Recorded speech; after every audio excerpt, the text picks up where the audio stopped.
যে যেখানে আছেন আপনারা বেশিরভাগ ফেসবুকে অ্যাক্টিভ থাকবেন। বর্তমানে ফেসবুক কলম 5 থেকে 6 ঘন্টা অ্যাক্টিভ থাকতে হচ্ছে। আর অ্যাক্টিভ যারা থাকতে পারে তারাই ফেসবুকে আর্নিং করতে পারবে। তাই ফেসবুকে বেশি বেশি অ্যাক্টিভ থাকতে হবে। বা অ্যাক্টিভ না থাকলে আপনার যে উইকলি চ্যালেঞ্জগুলো ওখানে পূরণ হবে না। আপনি যদি অন্যের ভিডিও দেখেন, আপনার ভিডিও ফেসবুক অ্যালগোরিদম বিভিন্ন জায়গায় নিয়ে পৌঁছাবে। আর আপনি যদি ভিডিও না দেখেন তাহলে আপনার ভিডিওটা অ্যালগোরিদম পৌঁছাবে না। তাই মাথায় রাখবেন সব সময় অ্যাক্টিভ থাকার জন্য কিছু না কিছু সময় যখন ভিডিও আগে এবং পরে অ্যাক্টিভ থাকবেন। ভাই আমার কথা বলি, আমি আগে আর পরে অ্যাক্টিভ থাকতে পারি না। আমি বাস টাইম মেনটেন কইরা বাস আগে থাকতে এক লগে 10-15টা বাস 4টা-5টা যাই কিছু ভিডিও সারি এক লগে সাইডে ধুয়ে দিই। কি লেগে ভাই, অন্য মানুষের চাকরি করতে হয়, সব সময় তো ভাই এই ভিডিওটা করতে পারি না।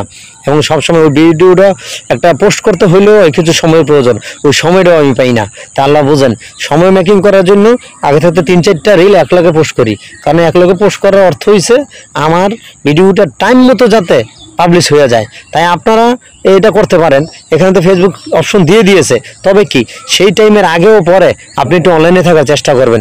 যদি সেই টাইমের আগে পরে অনলাইনে থাকতে পারেন তাহলে আপনার ভিডিওগুলোর সাথে সাথে বিভিন্ন জায়গায় বিভিন্ন স্থানে ফেসবুক পৌঁছে দিবে। কারণ ফেসবুক এমন একটা অ্যালগরিদম, বুঝছেন, খারাপ ভালো মন্দ সব কিছু বিবেচনা করতে পারে।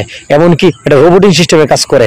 এই জিনিসটা মনে করেন যে এমন একটা জিনিস, আপনি কোন আছেন, কোথায় আছেন, কোন নেটওয়ার্কে আছেন, কোন ওয়াইফাই দিয়ে কথা বলবেন, কোন মোবাইল দিয়ে, মোবাইলের কোড নাম্বার কত, ঠিক আছে, মোবাইল দিয়ে আর কয়টা আইডি আগে লগ ইন করছেন, মোবাইলে কোন কোন আইডি চালাইতেছেন এবং ওই আইডির মালিক কে, এবং কি এগুলো সব কিছু ফেসবুক কলম নিয়ন্ত্রণ করে এবং দেখে।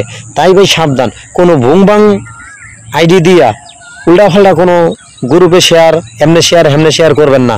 কারণ কি ভাই এগুলো খুব বাজে। কারণ ফেসবুক কলম ধরে বাইরে এখানে আইসা কাউকে হেউ করে কথা বলবেন না। আপনারা যারাই আছেন ফেসবুকে কাজ করতেছেন সবাই সুন্দর মতো কাজ করবেন, সবাইকে ভালোবাসার চোখে দেখবেন। একজনে মনে করেন দেখতে একজনের ভিডিও ভালো লাগে না, আপনার সমস্যা নাই, তার ভিডিও দেখবেন না। কিন্তু উল্টাপাল্টা কমেন্টস করা যাবে না ভাই। আপনি উল্টাপাল্টা কমেন্টস করলে ফেসবুক এই কমেন্টসগুলোকে স্প্যাম হিসেবে করবে, তখন আপনার আইডিতে সমস্যা হবে। এমনকি অনেক সময় আজে বাজে কমেন্ট করার কারণে একজনের পেজ একবারে বাতিল হয়ে যেতে পারে। তাই ভাই আপনারা সুন্দরভাবে কমেন্ট করবেন। যার ভিডিও ভালো লাগবে না, দেখলাম না তার ভিডিও, সমস্যা আছে তো কে রে ভাই, আমরা এনে আয়া ফেসবুকে একজনের গুতাগুতি করবো, আরেকজনের কমো ভাই এটা ভালো না, এটা ভালো না। এই মেয়ে আপনি এটা কইছেন কে ভাই, এমন কথা কওয়ানোর দরকার নাই। ফেসবুকে আইসা সুন্দর করে মানুষের সাথে সুন্দর ব্যবহার করতে হবে, সুন্দর কথা কইতে হইবে। হয়তো যা হ্যার ভিডিও দেখতে পছন্দ না, হ্যাঁ উল্টা কথা কইতাছে, ঠিক আছে, হ্যাঁ মনে করেন যে সুন্দর মতো হ্যার ভিডিও দেখমুই না, একবারে আনফলো করে দিব। কারণ কি জানেন, কারণ হ্যাঁ ভিডিওর ভিতরে ভেজাল আছে। এমনকি হ্যাঁ মিথ্যা কথা কয়ে ভিডিও বানায়। আর কোনো ব্যক্তি যদি মিথ্যা কথা কয়ে ভিডিও বানায় ভাই, ওই ভিডিওটা বেশিরভাগ হয় না। কেন কি সচেতন মানুষরা এটা গ্রহণ করে না। তবে মিথ্যা কথার ট্রেন্ডিংটা বেশি চলে বর্তমানে ফেসবুকে, এই ট্রেন্ডিংটা খুব ভালো করে চলতেছে। তো মিথ্যা কথার ট্রেন্ডিংটা খুবই ভালো করে চলে, ট্রেন্ডিং থেকে ভিডিওতে থাকবেন। আর মিথ্যা হাজার হাজার ট্রেন্ডিং বাড়িয়েছে ভাই।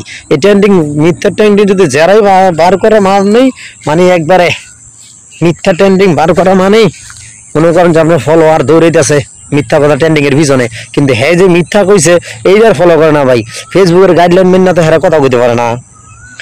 অনেক ইউজার আছে, বড় বড় ইউজার আছে ভাই, নামের বড় বড় ইউজার, নামের বুঝেন এগো ফলোয়ার, আপনাকে ফলোয়ার কামাইছে কিন্তু ভিউ দেখি 10টা 5টা 30টা ফলোয়ার ভিউ ভাই। ভাই ওই নামের যেগুলো আছে কন্টেন্ট ক্রিয়েটর, সেগুলো মনে করে উল্টাফাল্টা কথা কয়, ফেসবুক সম্বন্ধে অনেক কথাবার্তা কয়, অনেক কিছু বলে, কিন্তু আসলে তো